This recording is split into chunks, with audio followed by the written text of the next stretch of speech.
Oi gente, tudo bem? Bem-vindos a mais um vídeo do Aventuras na Leitura. Eu sou a Kelly e hoje é dia de dica de leitura aqui no canal. Hoje nós vamos conversar sobre o Educação Não Violenta, da Elisama Santos.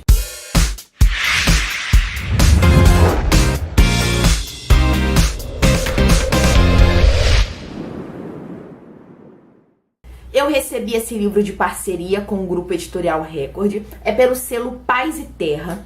E, gente, muita gente vem me pedindo, inclusive em comentários de outros vídeos, para fazer resenhas, né, dar indicações de livros com essa temática. Eu não diria que se trata de um livro somente de autoajuda, tá? Mas é um livro que te desperta para uma reflexão referente à educação não violenta. O que seria essa educação não violenta? A educação que foge das palmadas. E não só a violência física, como no caso das palmadas, mas na violência verbal também, né, na forma com que você trata a criança ou o adolescente. Eu gostei muito da experiência de leitura, porque eu sou professora, né, trabalho com o primeiro segmento também, e muitas coisas aqui me fizeram refletir. A Elisama Santos, autora do livro, ela é educadora parental e ela faz workshops, palestras pelo Brasil todo, auxiliando pais, professores e outros familiares, né, que são responsáveis pelas crianças.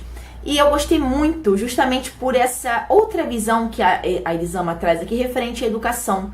Ela, como eu falei, foge um pouco da questão da palmada, né, porque segundo ela isso não leva a lugar nenhum. Ela fala muito da questão dos sentimentos, da educação sentimental, e é muito interessante. O livro é dividido em 7 capítulos e em cada capítulo, a Elisama vai trazer situações que ela vivenciou com o filho dela ou que ela ajudou a solucionar, ajudou a resolver em workshops e palestras que ela deu. E é muito bacana porque ela traz esses relatos, essas angústias dos pais, essas dificuldades em educar os filhos e ao mesmo tempo ela vem com as soluções. E é muito legal observar quando dá certo, né, o que a Elisama propôs ao responsável ali, que foi pedir ajuda a ela. Aí falando um pouquinho da minha educação, né? Eu me identifiquei muito com esse livro justamente pensando em mim quando criança.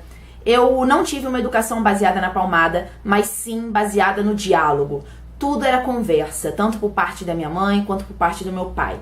E hoje eu agradeço muito por ter tido esse tipo de educação, porque entender muitas vezes os meus alunos em certas situações que eles passam. E a prova de que isso funciona é que muitas vezes o aluno tá triste, tá cabisbaixo, e você conversa com ele, você já sente uma mudança enorme. Você parte para o lado sentimental, das emoções, do incentivo, né? E isso é muito bacana. E eu confesso que eu sempre aprendi muito mais com a conversa, porque me levava à reflexão.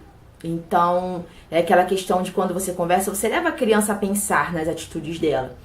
E eu até faço muito isso com os meus alunos, sabe? Quando acontece alguma coisa errada, quando eles fazem alguma coisa errada ou se comportam de maneira inadequada, eu converso com eles e busco fazer com que eles reflitam sobre o que eles fizeram, sobre as atitudes que eles tomaram, e sempre surte resultado, sabe? Eu acho que as crianças sentem falta disso, de ter conversa. A Elisama traz diversas questões aqui, e eu destaquei algumas para falar com vocês. Outra questão que ela levantou aqui, com base em relatos de pessoas que foram em suas palestras, é a questão da frustração. Por que será que as crianças não podem levar um não? Isso é errado, as crianças precisam aprender a ouvir não. As crianças precisam se frustrar na infância, porque quando ela for adulta, ela vai ver que o mundo não é aquela caixinha que ela vivia. Então aqui a Elisama sempre fala, né, que tem que preparar o filho para a vida, sair da bolha, sair da caixinha, fazer o filho refletir sobre as atitudes dele. E a frustração é parte desse crescimento. Outra questão que ela levanta aqui, que eu acho muito interessante e é super verdade, porque eu como professora eu vejo muito isso, é a questão das palavras, de saber lidar com as palavras, como conversar com a criança, como conversar com o adolescente, saber com que idade você está falando, né? Ou seja, você vai falar com uma criança de uma forma, mas com um adolescente você não vai falar da mesma forma com que você fala com uma criança. E por falar em palavras, a gente acaba refletindo aqui com as dicas dela, com os relatos, que as palavras podem edificar, mas ao mesmo tempo elas podem destruir. e entra toda a questão justamente que eu falei no início do emocional. Por isso que ela sempre vai estar trabalhando aqui a inteligência emocional, a educação emocional.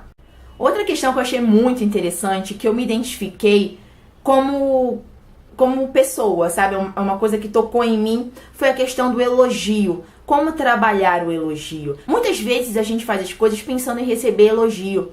E é assim que as crianças acabam fazendo as coisas. E eu vejo isso nos meus alunos, sabe? Então ela traz essa questão de como a gente deve trabalhar o elogio. Porque não é simplesmente você dar um parabéns ou muito bom. Você tem que ter todo um trabalho em volta desse elogio para que a criança sempre busque melhorar, sempre busque avançar. Isso é muito bacana, eu nunca tinha parado para pensar nisso. Interessante que a Elisama acaba estimulando os pais, os adultos, em geral, professores, a trabalhar nas crianças a autoconfiança, o autocontrole e a autonomia.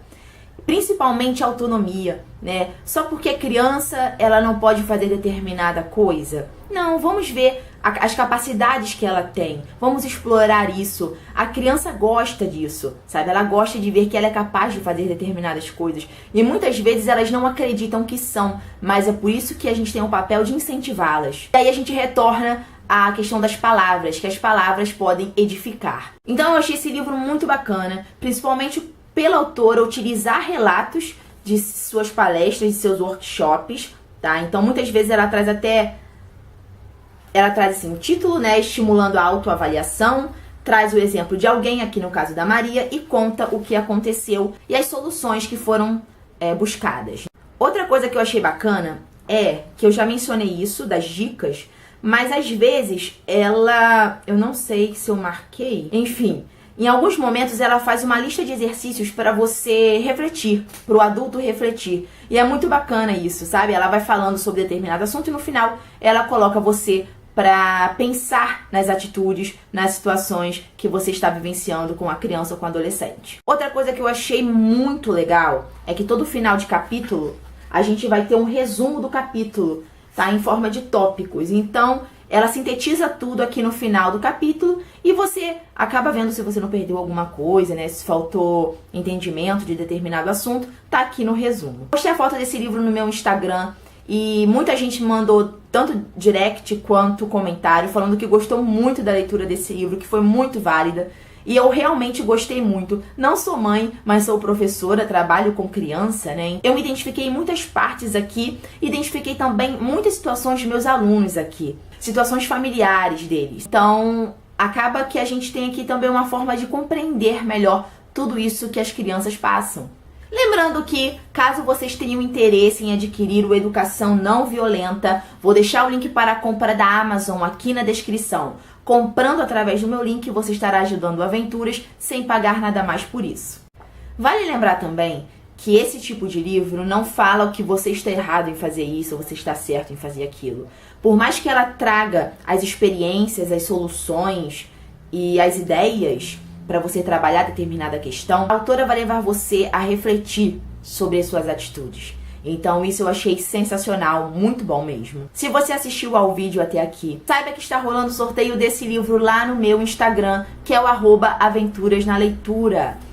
Dá uma passadinha lá no meu Instagram, vejam as regras e participe, concorra ao Educação Não Violenta. Espero muito que vocês tenham gostado desse vídeo. Não esqueçam de curtir, de se inscrever no canal e de me acompanhar nas redes sociais. A gente se vê na próxima. Até lá. Tchau, tchau.